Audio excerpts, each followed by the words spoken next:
Salut à tous, aujourd'hui je pense que vous l'avez compris avec le titre et la miniature, on va parler des dommages indirects.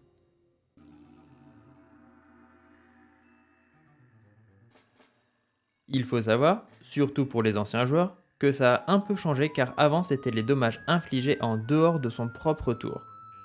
Maintenant c'est un peu différent, il faut plutôt voir ça comme des dommages qui sont infligés sans cibler directement une entité avec un sort de dommage. On va voir en détail par la suite ce que toutes les classes peuvent faire, mais par exemple un SRAM piège. Si le piège est déclenché hors de son tour, c'est indirect. Si le piège est déclenché pendant son tour, c'est indirect aussi.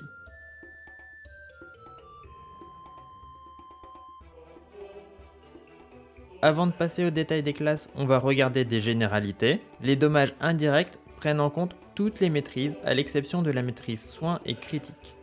Cela dépend bien sûr de votre localisation par rapport à la cible pour la maîtrise distance et mêlée, et si le sort est zone ou mono-cible pour les maîtrises du même nom.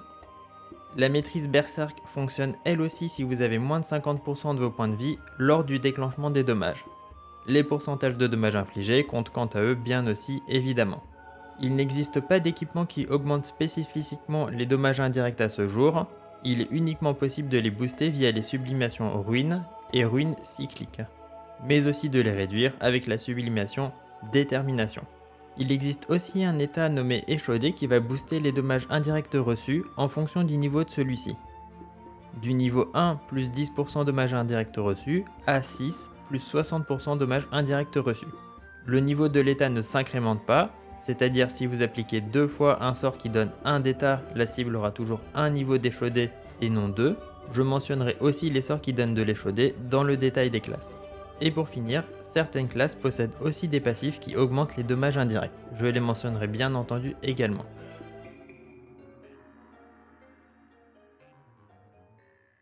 Je veux bien entendu parler d'enflammé, c'est le seul sort de dommage indirect que toutes les classes partagent.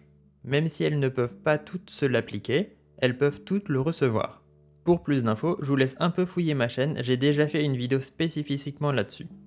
Attention néanmoins, l'état a un peu changé depuis, celui-ci prend toujours en compte la maîtrise mêlée zone et non plus mêlée mono-cible.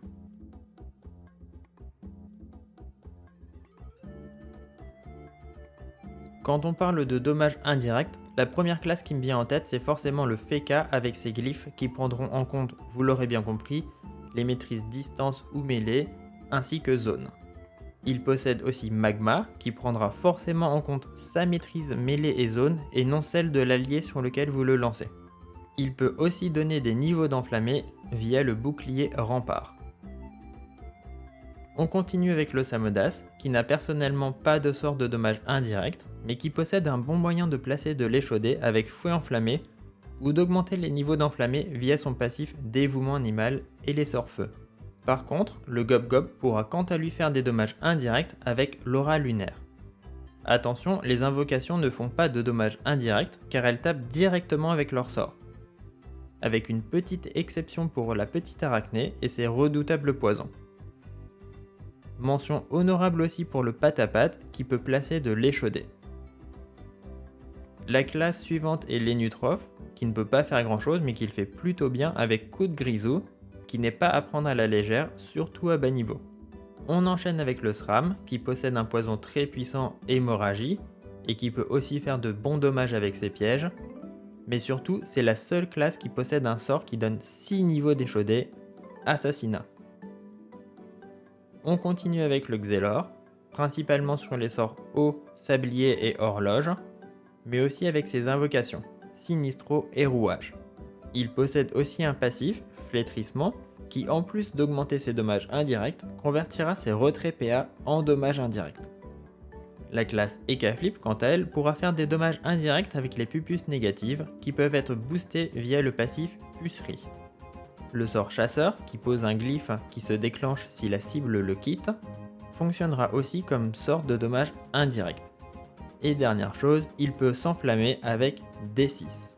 On continue avec Inripsa, qui possède un très bon sort pour booster enflammé, marque à 1000, et qui peut aussi faire des dommages indirects avec fiole infectée via infection. Le Yop quant à lui peut uniquement faire des dommages indirects avec colère de Yop via égaré, mais il peut aussi s'enflammer avec Fulgure et appliquer Échaudé avec le combo Uppercut, Épée Céleste et bon. On enchaîne avec la classe Kra, qui peut faire des dommages indirects avec la flèche empoisonnée via Krarsenic, mais aussi placer de l'échaudé avec les flèches d'immolation. L'activation des balises compte elle aussi comme dommage indirect. On passe maintenant au Sadida, qui possède un grand panel de sorts indirects, même si ceux-ci ne sont pas d'une très grande puissance malheureusement. On commence avec Vent empoisonné, qui sera surtout utilisé pour retirer des dommages infligés. On a aussi Relamboisé via Maudit, qui applique un poison lorsque la cible est soignée. Et pour finir, Ordre déchaîné, qui applique un poison qui fait des dommages à chaque fois que la cible utilise un PA ou un PM. Ces dommages se manquent de puissance car même avec l'excellent passif Venimeux qui booste de 50% les dommages indirects, ça ne fait pas du Sadida le roi de ceux-ci. On continue avec le Sacrieur qui peut uniquement s'enflammer avec Immolation, qui est à double tranchant car si vous ne touchez personne vous vous infligerez des dommages. Le Pandawa quant à lui peut s'enflammer avec Cirrhose ou Tournée Générale et placer de l'échaudé avec Soif. Mais surtout il possède un passif formidable, Cyanose, qui transformera l'état imbibé, que la plupart de ses sorts posent, en un redoutable poison.